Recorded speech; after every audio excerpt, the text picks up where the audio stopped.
Weapon balance and time to kill has always been something that's been rather sticky in the Battlefield 1 community. Most people tend to appreciate the time to kill offered by Battlefield 3 and Battlefield 4, whereby people would die relatively quickly once you had fired at them with any given weapon.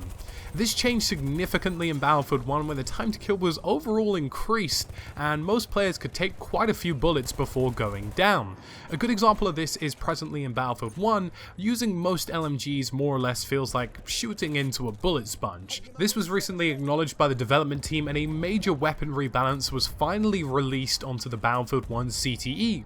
So today I want to give you a quick rundown of what exactly this entails and whether or not I think it's heading in the right direction. The CTE is effectively transforming the entire meta in Battlefield 1 by making this rebalance. To make things relatively clear, they're making the time to kill lower across the board.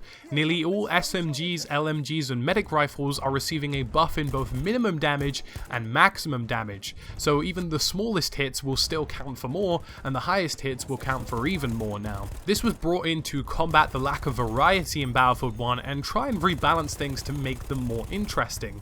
As it presently stood in the current version of Battlefield 1, most SMGs feel relatively samey, the same applies to LMGs that ultimately just feel all very weak, and most medic rifles to a degree as well, you could argue, offer very little in terms of variety. Now the idea behind changing all of this in terms of damage and lowering the time to kill across the board is that by having a lower time to kill, you will notice more of the significant unique differences about each of the weapons that you are using. For example, if you've used the Lewis gun in Battlefield 1 and then switched over to using the MG15, you may as well notice that most of them feel relatively the same. There doesn't appear to be much of a significant difference between using the two different weapons, even in terms of damage. This has now changed now because the MG15 has a higher minimum damage and maximum damage. Previously in the current version of Battlefield 1, it was 17.5 for minimum damage and 23 for maximum. That's now been bumped up to 21 and 28 retrospectively. This will make the MG15 much more heavy fitting, in line with its 7.92 x 57 ammunition. In contrast, the Lewis gun has a minimum damage of 15 that's been pushed up to 20, and a maximum damage of 23 that's been pushed up to 26.5. Now, although the damage is lower than the MG15, the Lewis gun is much more maneuverable and does not overheat like the MG15. And as such, two weapons that felt relatively similar before in how they operated and how much damage they outputted are now fundamentally different. You're trading off damage from the MG15 for maneuverability if you use the Lewis gun, and vice versa. This is a significant difference in terms of Battlefield 1's current meta, where using most LMGs are the same, or it's probably just not even worth using them at all. I've attached a link in the description below for you guys to look at the rebalance yourself, as well as looking at perhaps if maybe some of your favorite weapons have changed in any significant way.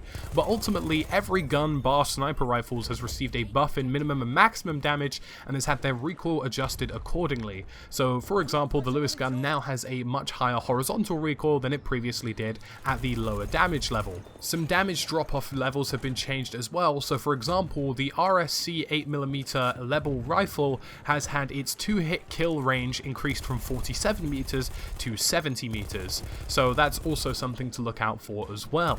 Another significant change is how shotguns operate in Battlefield 1. In the vanilla version of Battlefield 1, presently, firing a shotgun results in a random dispersion. You'll have a certain amount of pellets that will disperse in random directions, and there will be no equal layout to the pellets that you fire. This has been changed in the CTE, which creates for a more consistent system when using shotguns. You'll now have 12 different pellets fire into 12 different sectors, 6 in the inner circle and 6 in an outer ring, and each individual sector will contain one pellet. And this basically means that all pellets will be fired evenly and over an equal dispersion cone, and prevents them from randomly dispersing in a way that's uneven or perhaps unnatural, and creates more consistency for every single shotgun in the game. So if you felt those shotguns perhaps weren't worth using before because they were just too random or didn't feel consistent enough in engagements, perhaps now might be the time to try again. So, with all of these changes in mind, who are the real winners and losers, and what does this significantly change in Battlefield 1? Well, first and foremost, the time to kill being lower is a huge step. In my opinion, it's never really made sense that Battlefield 1 has had a faster movement ability, slower firing weapons, but a higher time to kill. It just means that most people result in being bullet sponges, and sometimes you'll have to empty an entire mag just to kill 1 or 2 people, which I personally have never really enjoyed about the game. The second big change that this creates to Battlefield 1 is that LMGs are now actually worth using in game.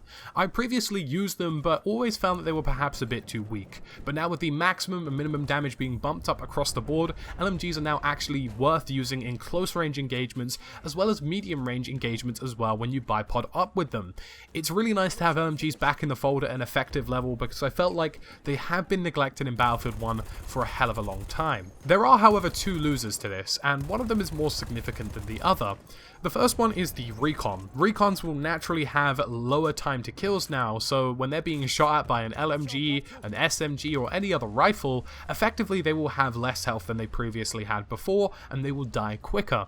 It also means at the same time, because damage has been increased except for sniper rifles, and damage drop-off levels have been increased as well, that the sniper rifle will probably have to hang back to even further distances in order to engage opponents. The second loser is of course medics. Now whilst medic weapons and rifles in general have been buffed, and recoil has generally been lowered and side to side recoil has generally been lowered, at the same time, because SMGs and LMGs are now much more of a viable option, trying to be an up close and personal medic simply will not work as effectively as it used to in the vanilla version of Battlefield 1. Most medics already are kind of suffering with the fact that LMGs are tearing them to pieces at close range, and shotguns and SMGs are doing even more damage than they did before. So as a result, any slow firing rifles are significantly undermined in terms of how they play, and if you want to be an up close and personal medic who revives people on the front line, you're probably going to have to start sticking to some of the more automatic variants, or even perhaps some of the automat variants released in the upcoming In the Name of the Tsar DLC.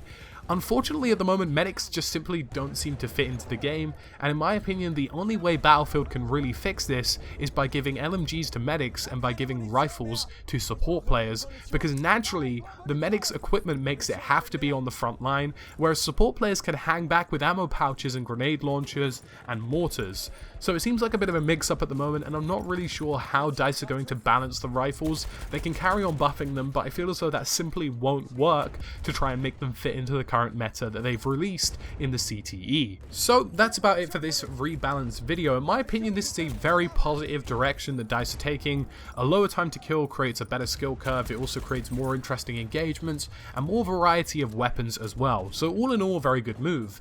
The only downside to this is figuring out how medics can fit back into the fold and continue to be as effective as they are currently in the vanilla version of the game.